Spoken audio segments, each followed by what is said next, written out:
And I'm doing this only because Clay Travis represents a segment of the Twitter population that and the public jury congregation that wants to convict Alabama and or Brandon Miller, or just trash Brandon Miller in Alabama without awaiting full clarity on what has happened. All we really know is from the grand jury testimony that there was a text that said, "Bring me my gun," and the kid drove it up. And on the surface, that sounds horrible. It really does. And Brandon Miller seems to have made some really bad choices. But what should Alabama do? That's a deeper question than can be addressed and handled over Twitter. It's more complicated. It's not as cut and dry as you would think on the surface. But when you really don't care about people and you really mostly care about content, and that's the world we live in today.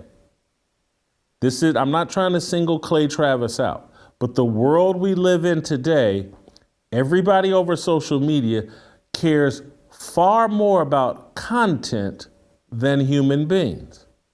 And so when you just want content and you just want to be first and you just want clicks and you just want a trend and you just want to be popular, you can't wait on facts.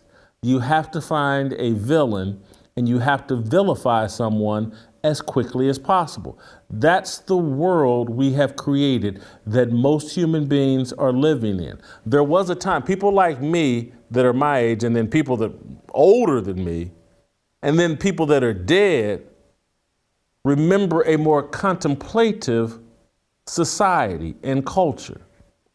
Because of all these technological advances, you didn't have to have an immediate opinion.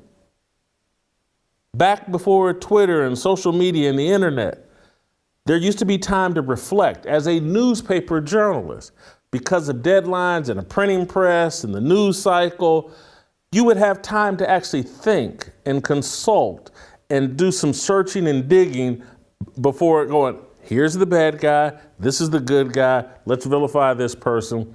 And there were, again, before everybody was locked on social media and all they had to do was hit the send button, there would actually be editors that would question and would say, yeah, you can say that on Wednesday, but I would rather you wait until Thursday. Let's gather more information, and then perfectly fine to have that opinion.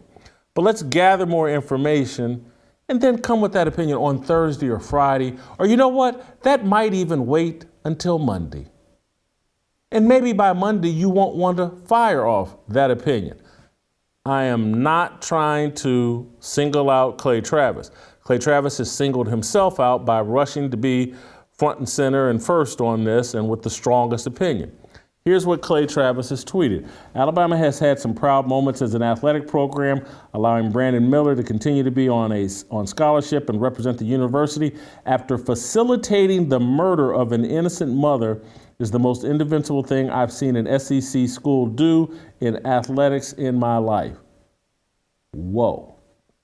Brandon Miller has facilitated a murder of an innocent mother, and Alabama is defending this kid just because they want to win games. That's what that tweet infers. The following tweet, Brandon Miller is a very talented basketball player, so talented, in fact, he's getting away with accessory to murder. Alabama has always had idiot fans, but for a coach, an AD, and a freaking school president to sign off on him playing is an embarrassment to the entire conference. These are powerful statements thrown out there. And then finally, most sports media aren't equipped to handle stories like this, and most team sports media are glorified homers with limited intelligence who will cover for their favorite team no matter what they do. I actually felt bad for the ESPN announcers trying to handle this game tonight. There's literally no precedent for a situation like this in modern college sports. This isn't really a sports story. It's about how supremely talented people don't have the law applied to them like normal people do. If Miller were a walk-on, he'd be off the team and probably charged with a crime, but he's a superstar, so the law doesn't apply to him. Embarrassing on all fronts for Alabama, the state, and the university. That's a lot. Clay has put himself out there as the leader of the Hang 'em High lynch mob. That's why he's being addressed. He's not alone, and that's why I'm addressing it. If he were just a lone person running out with this opinion, I wouldn't address it. His thoughts represent a lot of people. And so as someone who actually has spent, I've been doing this since 1990, what is that? I graduated college in 1990, it's 2023. That's 33 years. And so I probably spent the first 26 years of my career as a practicing journalist. Now I dabble in journalism from time to time. And so as someone with a great deal of journalism experience, this is why I say, hey man, this is way too serious for Twitter and just firing off Twitter opinions immediately. There will be a time for Twitter opinions. It's just way too soon. We don't know the facts. And not only do we not know the facts, we don't know the context because we haven't had time to even ponder them. I spent this morning trying to get a handle on who Brandon Miller is and why is Alabama proceeding in this fashion. And so I live here in Nashville. Brandon Miller made his bones as a high school basketball star in the Nashville area. He's been coached and mentored and developed by people right here in Nashville. Clay Travis is from Nashville. I've lived here for the past 3 years. So I got on the phone and talked to people with a stronger connection and some background and history on Brandon Miller. I got on the internet and started reading up on Brandon Miller, trying to figure out what's going on here, what could be motivating Alabama beyond dollars and cents and just, oh God, we got a chance to win a national championship. That may be what's driving Alabama. That might be, but it could be other things as well. And so this is what I discovered, and hopefully I'm going to have even more conversations today and tomorrow and get a deeper understanding. And then when I go into my own life experience and just try to unpack how we got here.